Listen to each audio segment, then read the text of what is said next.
remember when Robert De Niro was losing it last year? He wins the election.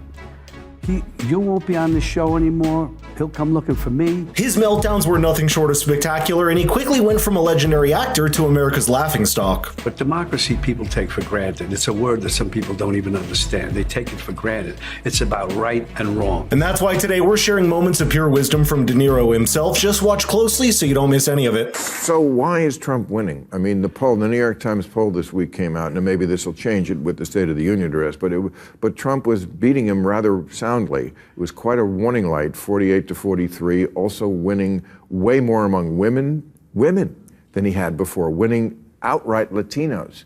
What do you attribute that to?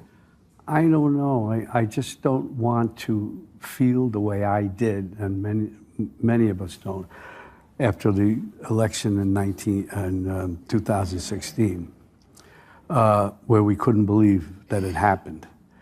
The guy is a total monster. And anybody, I don't understand it. I guess they get behind that kind of logic. They want to with people, screw them, because they're unhappy about something. He's such a mean, nasty, hateful person. I'd never play him as an actor. For a bit of context, there was a stretch last year where De Niro was popping up everywhere, doing interview after interview just to bash Trump. And here's the funny part, it wasn't out of civic duty. He had a movie to promote. What a marketing genius. But I think it's safe to assume that to this very day, he still doesn't get why Trump had such a strong following. Instead of examining the reasons why he appeals to voters, De Niro resorted to name-calling like it's high school arguments, and you'll see that more than once in the clip throughout this video. Whoever the people are who want to vote for him, and they look like intelligent people around there, somebody, for some reason, it can't be. It cannot be.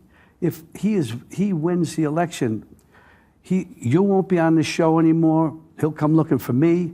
There'll be things that happen that none of us can imagine. That's what happens in that kind of a dictatorship, which is what he says. Let's believe him, take him at his word. Now, to be fair, ever since Trump got elected, some pretty unimaginable things indeed happened. For instance, he took Bill away from his show and invited him to a dinner at the White House. Mind you, no Democrat president has ever done something similar to their critics. They didn't even invite Bill to such an event, even though he's a huge supporter for them his entire adult life, giving him a lot of money. Another thing is we're almost 3 months into Trump's second term, and I'm yet to see a single TV show getting canceled. For a guy the media swore would bring about a dictatorship, things are looking pretty normal. The people who somehow think he's going to be the answer to their prayers, whatever those are. Did you know God him knows. when as fellow New Yorkers? Never wanted to know him. Never wanted to? No. You must have crossed... He was an idiot.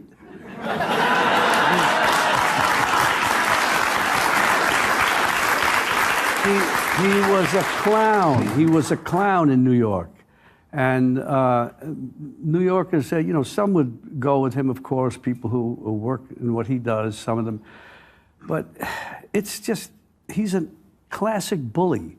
If you had a schoolyard and he walked in and he had his bully friends around, the other people decide whether they want to oppose him or they want to let him just tell him what to do and own the schoolyard or the basketball court or whatever it is. He's got to be stopped. And what's insane is that the Democrats saw the reaction to De Niro's unhinged rants, and instead of reading the room, they decided to double down on the same talking points. Rather than offering real solutions or talking policy, they leaned into the outrage and made their entire pitch about how much they hate Trump. That was it. No vision, no concrete proposals. Vote for us because we're not Trump. That was their entire message. By the way, notice you haven't liked the video or subscribed to the channel yet, so what are you waiting for? Now, in another appearance on MSNBC, Robert made some weird arguments about the concept of democracy, so let's hear his definition. And what he says is what it'll be if he becomes president. Do you think our democracy is at risk in this election? I think that it is. I always keep saying democracy is great, of course. But democracy people take for granted. It's a word that some people don't even understand. They take it for granted. It's about right and wrong, period. The guy's a monster. It's beyond wrong.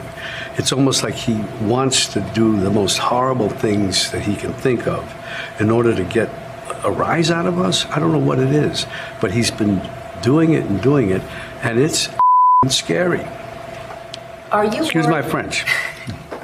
Well, excuse my English, but the way you described it, Mr. De Niro, doesn't sound all that dramatic to me. First of all, who exactly hired him to think for the rest of us? He's trying so hard to come off as some deep philosophical thinker, but all he's done is be a high school dropout who spent his whole life in Hollywood. Acting in mob movies doesn't really make you a political sage. Watching him carry himself like some all-knowing oracle is laughable. He even tried to gaslight conservatives for supporting Trump during an appearance on Jimmy Kimmel's show and kept going on with these same emotional arguments that have zero substance. Big group of people in this country who believe that he cares about them. I am totally dumbfounded, baffled by that. I can't understand it. And it's a thing that we've seen over decades and decades. And he's a what's it, Tammy Faye and the other one? Yes. It's the same thing, give us your money, we're going to save you. Yeah, televangelist. Yeah. It's just the same thing. And it's so obvious. I just don't understand people could buy it. And shame on those Republicans that don't have the nerve, the balls to go after him. What do they tell their kids? What do they tell their grandkids later when it's written in history books what their role is and what they did, and they allowed him to do this? He's an outright criminal. And like I mentioned earlier, De Niro spent his entire press tour going after Trump, turning every interview into a political rant and alienating half of his own fan base in the process. He couldn't seem to grasp that people were fed up with sky-high inflation, wide-open borders, and crime running wild in major cities. When it was all said and done, De Niro was the one left shocked as the people voted for the common sense candidate, and just to top things off, he even got trolled at one of his recent movie premieres by none other than Jason Scoop. Bobby, it's your favorite president. I forgive you, Bobby, for being such a loser about the election. It's not your fault you were born with a low IQ. It's not your fault, Bobby. Believe me. Bobby, your favorite president won. Kamala lost. She lost so strongly. You were wrong. You're a loser. You're a total loser. This show sucks. You're going to get low ratings, Bobby. You're going to get low ratings. Look at that. From raging bull to raging nobody. Such a disgrace. You're such a disgrace, Bobby. It's a horror. Look, I think that guy's hilarious. The Robert De Niro story perfectly sums up how Hollywood actors shot themselves in the foot during the last election. Instead of thinking for themselves, they fell in line with whatever narrative the industry elites told them to push. No questions asked, but I'd love to know your thoughts here, so let's get the conversation rolling in the comments down below, and if you want your friends to see De Niro's meltdowns, please share the video with them. It means the world. Thank you for watching, and I'll see you in the next one.